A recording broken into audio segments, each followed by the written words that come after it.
जूना अखाड़ा के यति नरसिंहानंद गिरी महाराज डासना वालों ने केंद्र सरकार से मांग की है कि सरकार देश हित में मुस्लिम मदरसों और जिहादी सेंटरों पर तत्काल रोक लगाए, अन्यथा इस देश में भी अफगानिस्तान जैसे हालात पैदा हो जाएंगे। यति नरसिंहानंद गिरी महाराज ने आरोप लगाते हुए कहा कि सहारनपुर जनपद में चलाए जा रहे मुस्लिम सेंटरों पर सरकार तत्काल रोक लगाए, जिन्हें सरकार के लिए संभालना मुश्किल हो जाएगा। गिरी महाराज ने पत्रकारों से कहा कि देवबंद स्थित एक तालीमी सेंटर मुस्लिम नौजवानों का ब्रेन वॉश कर रहा है। पिछले काफी समय से चलाए जा रहे इस अभियान का ही परिणाम है कि भारत के आसपास के मुस्लिम देशों में हालात बिगड़ रहे हैं और मुस्लिमवाद बढ़ता जा रहा है। उन्होंने हिंदू समाज से भी आग्रह किया कि यदि सरकार इस दिशा में कोई कदम न उठाए तो हिंदू समाज को इसे रोकने की जरूरत है।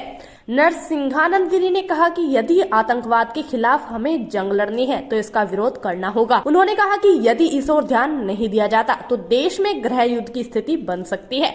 उन्होंने उत्तर प्रदेश में योगी सरकार के कार्यों की तारीफ करते हुए कहा कि योगी जी का समर्थन करते हैं, लेकिन उनसे भी अपील करते हैं कि वे मदरसों की कार्य प्रणाली पर नजर रखें।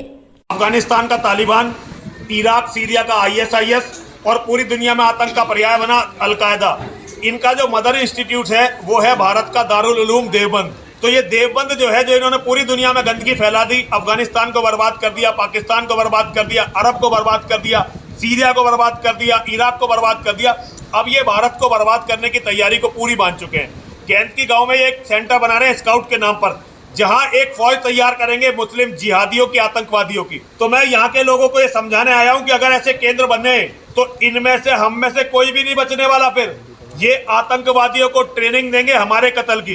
तो मैं लोगों को सावधान करने के लिए आया हूँ और केंद्र सरकार से इन सब के माध्यम से ये मांग करने आया हूँ कि दारुल उलूम देवबंद सहित जितने भी मदरसे इस देश में हैं उन मदरसों को खत्म किया जाए, बंद किया जाए, क्योंकि ये मदरसे केवल कुरान और हदीसें पढ़ाते हैं। कुरान और हदीस जैसी किताब की इस धरती पे कोई आवश्यकता नहीं है, क्योंकि ये किताबें केवल कत्लो गारत, लूटमार और बलात्कार सिखाती हैं। इसके सिवा इन किताबों की कोई देन नहीं है, तो इन किताबों की यहाँ कोई जरूरत नहीं है।